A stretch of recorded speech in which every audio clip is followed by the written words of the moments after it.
All right, thank you. Okay, so welcome to the fourth and final session. We've got two talks in this session, the first of which is going to be incorrectly generated RSA keys, for which we'll have a video and then we'll have a live Q&A.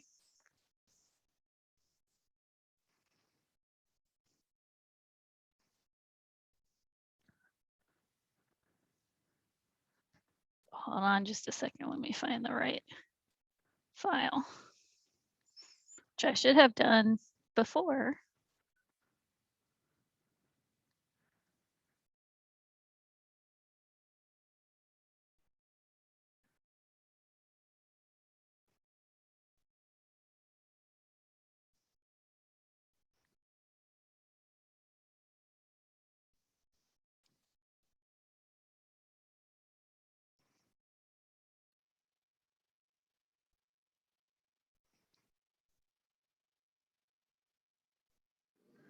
Hi, I'm Dan Shumow from the Microsoft Research Security and Cryptography team, and I'm here to talk to you guys about incorrectly generated RSA keys, or how I learned to stop worrying about a bug and recover some plain texts. So, before we get into it, I think I have to review RSA Key Generation, which is surprising to me, but we're going to get into the weeds with this here. So, y'all have seen this before, I'm assuming. But what we do is to generate an n-bit RSA key with a public exponent e, we generate two random n/2-bit primes, p and q. And we have to make sure that p-1 and q-1 are both relatively prime to that supplied public exponent e. We set the public modulus to be p times q, and we set the private decrypt exponent to be the public exponent inverted modulo phi of n, or p-1 times q-1, and we return the private values p, q, d, and the public values n and e. So first thing to note is that the public exponent is a parameter to key generation, so it's assumed to be chosen a priori. To the generation of the primes. And in fact, the vast majority of RSA keys use the Fermat prime F4 2 to the 2 to the 4 plus 1, or 65537. Most of the remaining public exponents are 3, and there's a reason that you might want prime public exponents. So usually it suffices to check that E doesn't divide p-1 and q-1. And for simplicity's sake, throughout this presentation, I'm going to just assume that E is prime. The paper contains a brief discussion on how to deal with composite E. So the reason why I went over that is because there was a public forum post that indicated in a pre-release version of Windows 10 that went out to the public with the version and build there. People found, one bug reporter in particular found and posted that about every 30,000 or so RSA keys that were generated with the CNG API couldn't decrypt plain texts and instead returned an error.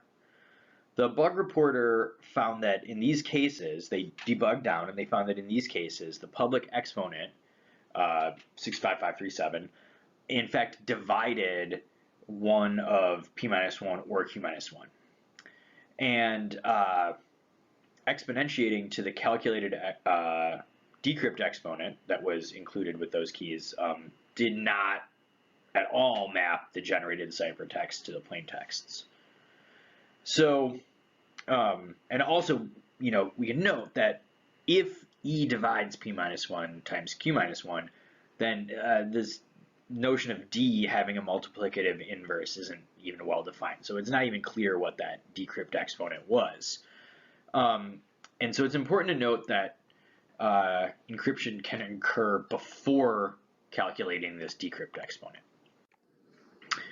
So, all right, I know some of you are thinking, all right, there's a bug in some pre-release version of Windows 10 that generates bad RSA keys. Cool story, bro. Why should we care? You know, if you detect this, just don't use that key. Get a new key and go on. Yeah, but like I said before, encryption can occur before calculating the decrypt exponent and without checking that E doesn't divide P minus 1 or Q minus 1. Also, encrypting a symmetric key with an RSA key is a popular solution in many data encryption APIs. And Windows DP API, DP API NG, EFS uses this. DKM, which was something that our team had built, uses something like this in some cases. So the situation is, if you happen to encrypt some important data before that decrypt exponent was calculated or before this divisibility condition was checked, getting a new RSA key isn't going to get that data back. In fact, it's sort of like you ransomwared yourself in a certain sense. So note that, you know, if a prime is generated for an RSA private key and it's not checked to make sure that the public exponent doesn't divide P minus 1, then you're going to see this happen for about 1 over E of these primes. Say you just do it for the first prime. So that's 1 over E. But there's 2 primes. So the probability for any given key is going to be 2 over E. And so then we see that, you know, with E for mod 4, that's going to be about 2 over 65,000 some, approximately 1 over 2 to the 15, or approximately 1 over 30,000, as was reported in the bug. So in going forward here, you know, it is possible that you could generate a key where E divides both P minus 1 and Q minus 1, but the probability of that is about 1 over 2 to the 32, about 1 over 1 in about 4 billion. So that's a lot less likely than 1 in every 30,000 keys. So we're just going to focus on the case where E divides the totient of n, but not E squared. So now we have to kind of look at what happens when we have the public exponent dividing phi of n. So to see what goes wrong, we want to look at the structure of the units of the integers mod n, which is implicitly the group that all the arithmetic that we do for RSA is sort of happening in. So now, if we have E dividing phi of n is the order of that group. And so, you know, elementary results on abelian groups give us that there's this isomorphism, that the structure of this group is going to be G cross E, where G has order P minus 1 times Q minus 1 divided by E, and that subgroup E is going to have order equal to little e, the public exponent. And that follows from the assumption that E is prime. So that isomorphism there, that structure, is given explicitly by decomposing any integer x in this group as G times L, where G is going to be in big G and L is going to be in big E. So if we look at the exponentiation step of public key encryption with n and e is the public parameters, it's going to have this effect. The calculated decrypt y is going to be x to the e, but then you do some arithmetic out, and because e has, that group big E has order little e, the public exponent, that factor L is lost, like in an information theoretic sense. This is just gone. So this sort of explains what's going on when you have this situation. So the set, and from that we can see that the set of possible preimages of y from public exponentiation is going to be capital P, and it's going to be equal to that element G times L, where L ranges over all the elements of that E order subgroup.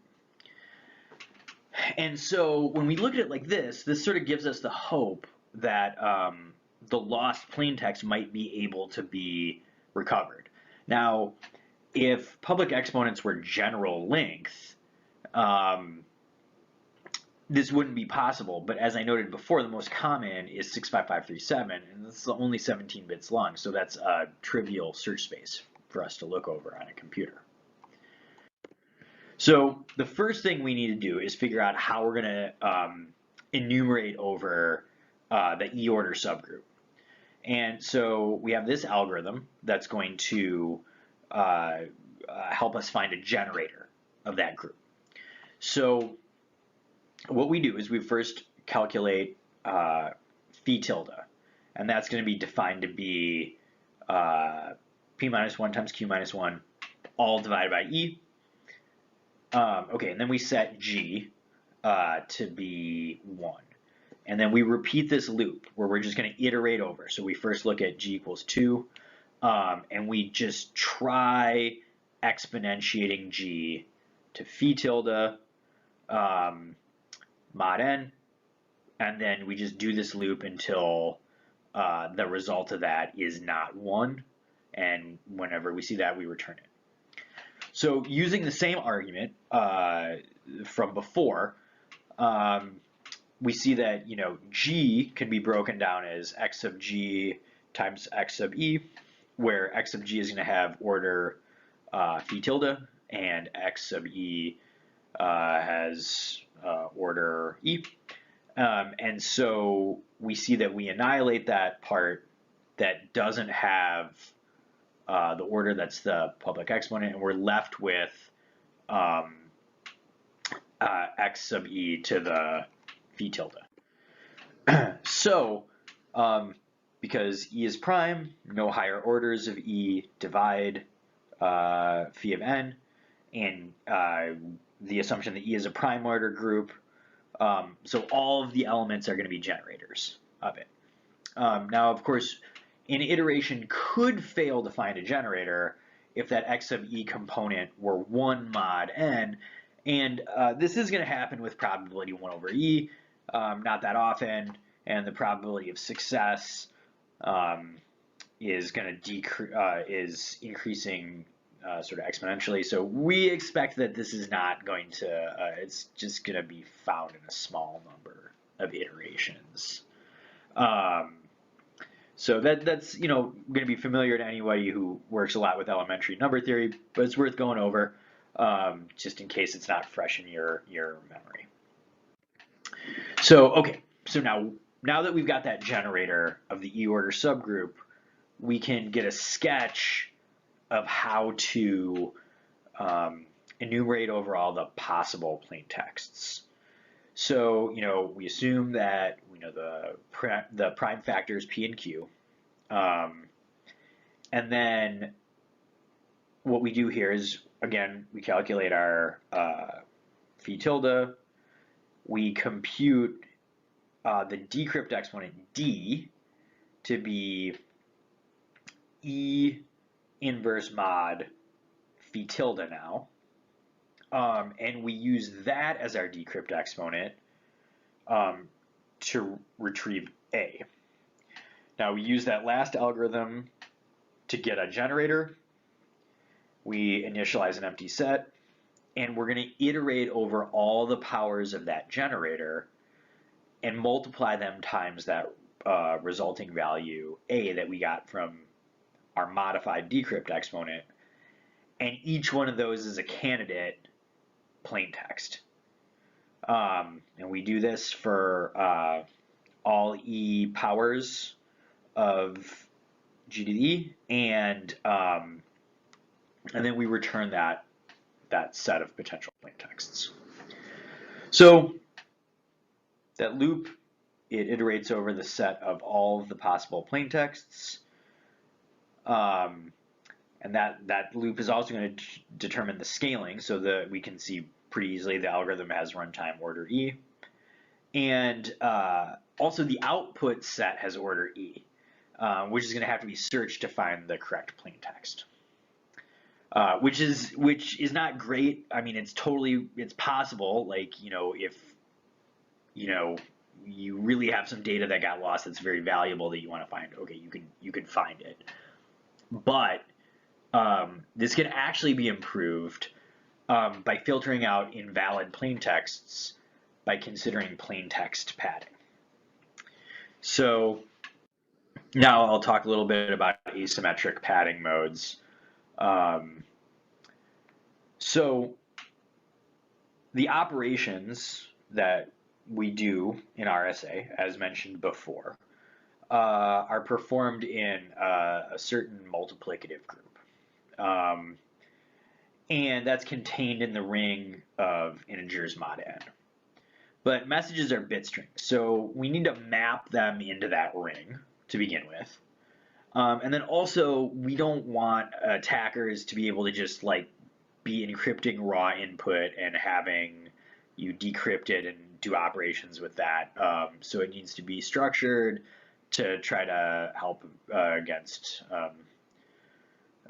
certain attacks, etc. So we accomplish this through asymmetric padding.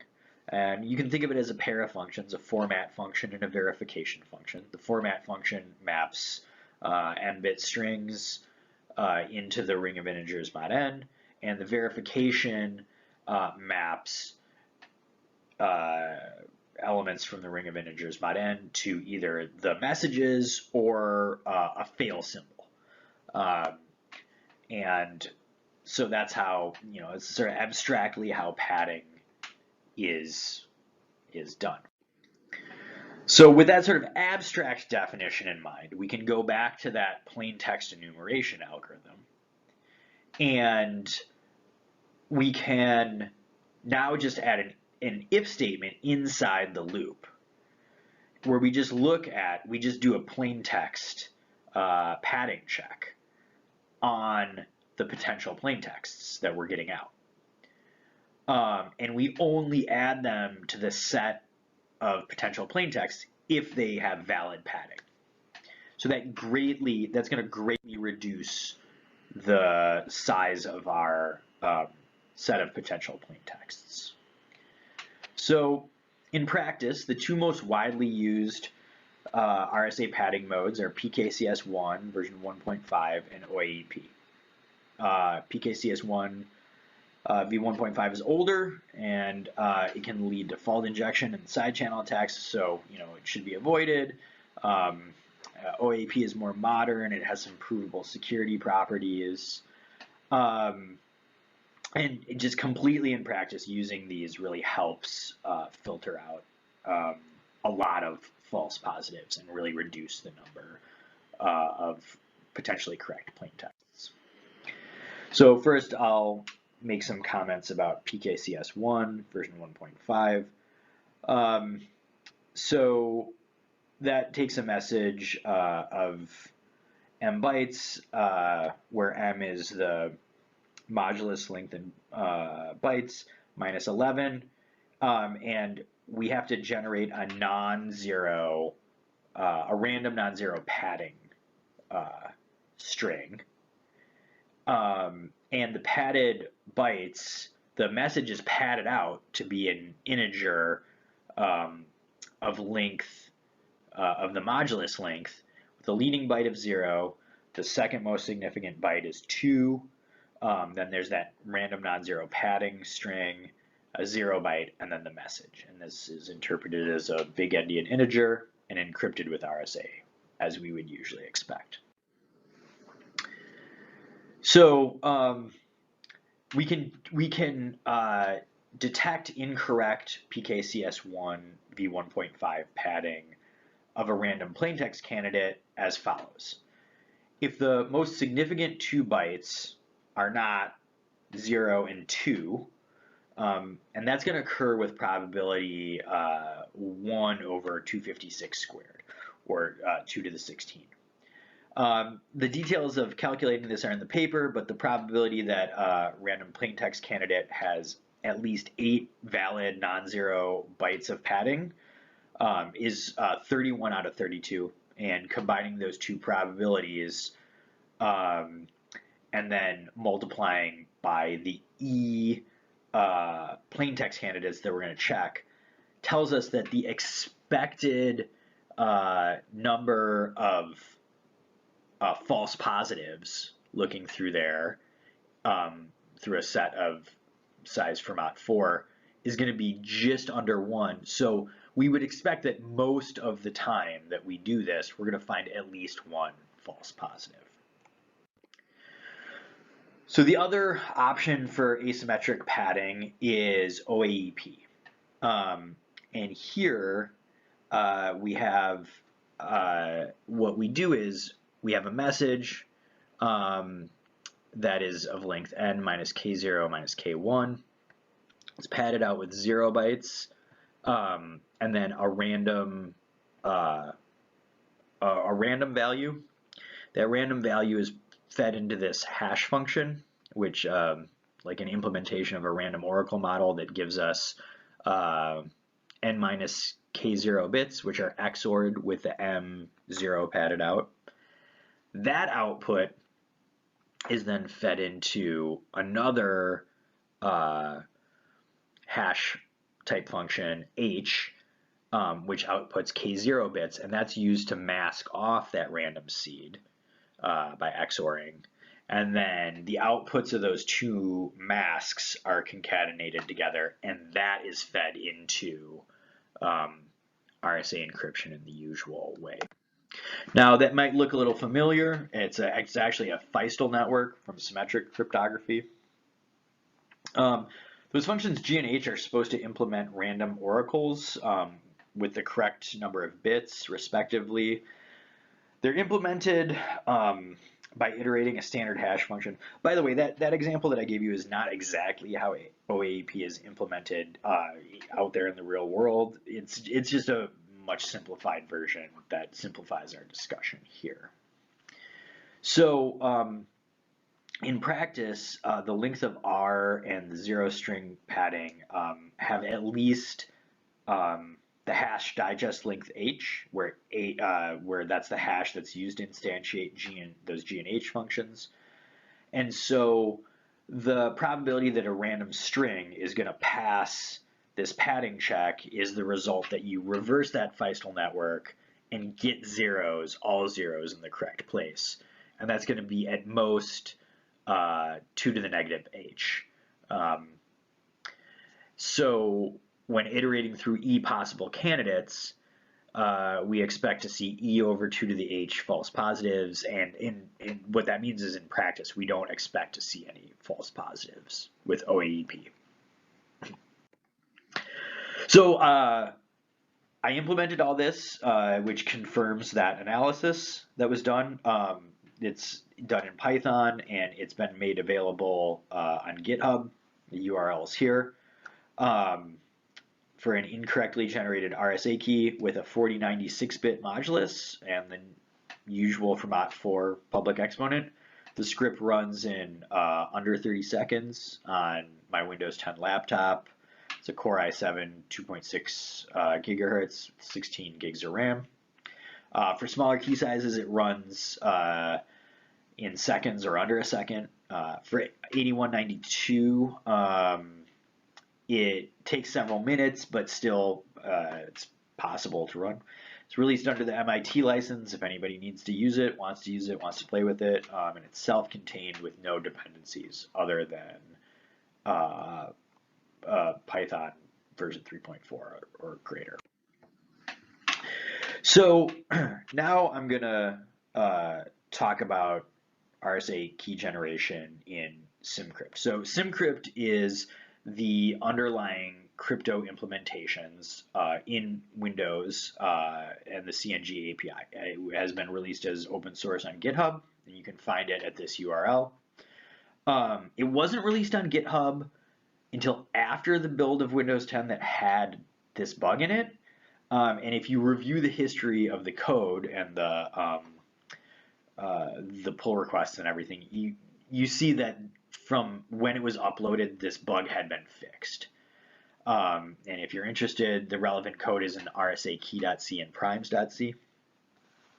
Now, there have been some other high-profile issues with simcrypt, including a bug which would allow a carefully crafted modulus to create an infinite loop while using DSA. And this DSA bug and the other issues that have been found have had to do with how the library performs error handling and basically ignoring errors. So one might conclude that the bug with incorrectly generated RSA keys may be a little bit similar. And the reason why I think this is because the relevant function is simcrypt RSA key calculate private fields in RSA key.c. And note that in this RSA key generation function, there's no retry logic around prime generation or when GCD of phi of n and the public exponent are checked. Rather, the prime generation function takes an optional parameter for the public exponent and makes sure that the generated prime p has p minus 1 relatively prime to that parameter. This is a non-standard way of doing general purpose prime generation and really only applies to RSA. And so one might conclude that this may be an artifact of fixing this bug. I'm just saying. You could go check it out yourself. So in conclusion, there was a bug on Windows 10 in the simcrypt library that was exposed through CNG that caused RSA keys to be generated where phi of n was divisible by the public exponent e. Standard RSA decryption of ciphertext encrypted to those keys failed. This presentation shows you how to recover plain text that are encrypted to those incorrectly generated keys. A full paper is available on the ePrints, and thank you for listening to me talk about this really weird esoteric bug. And I'm happy to hear whatever questions you have.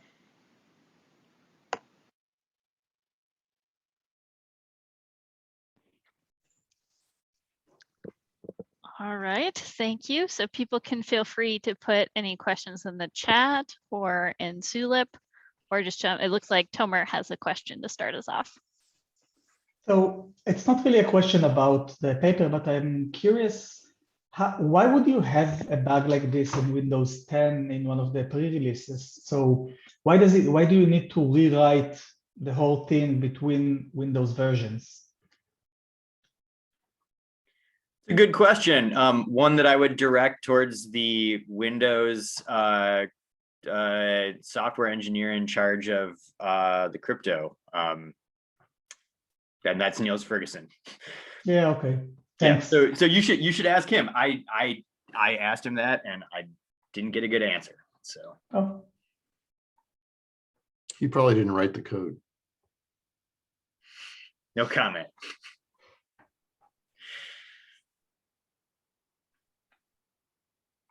If it makes you feel better, I discovered something similar to this. It turns out in Google App Engine, they had, I don't know, 2048-bit keys that could, under some circumstances, turn out to be 2047-bit keys. And the algorithm for looking up the key couldn't find the key because it was the wrong number of bits. Yeah, and so it was just a stupid, implementation bug that would almost never occur. But of course, it hit me, of all people, right? So the first thing I do is go read the code. What's going on here? Was there anything interesting that was causing it? Not really, no. It's just a padding issue in the way, and the key generation was some hacked up thing that somebody had done early on and it had survived. This is really ancient history. This is like 12 years ago. So, but I think these implementations, that all these things about padding, I think they're probably a bigger source of errors than the mathematics. Oh, absolutely. Absolutely. In fact, I mentioned this in the paper. The paper has a whole section on like some lessons you can draw for randomized testing of crypto functions. And it reminded me of a bug that, so I was the Windows crypto software engineer before I went to graduate school. So like 15 years ago. And when we were implementing the CNG API, there was this bug where like 1 out of every 2 to the 16 or one of, a similar rate as this bug occurred, RSA decryption with PKCS 1v1.5 would fail. And I debugged down, and what I eventually found was that the loop to generate the non-zero padding, it's like just take a crypto PRNG, fill a buffer, and then a loop just went through, and it said if there's a 0 byte, generate a new byte and put it in. But you don't want to do if, you want to do until you get a non-zero byte. So you might hit 2 0 bytes in a row. What's the probability of that? 1 over 2 to the 16. So yeah, it was an interesting juxtaposition to see how, back then it was like, oh yeah, a bug that happens 1 every 30,000 times. Like, yeah, oh, that's a lot. You got to fix that. And nowadays it seems like a bug that happens 1 every 30,000 times. No, it doesn't reach the bar to get fixed.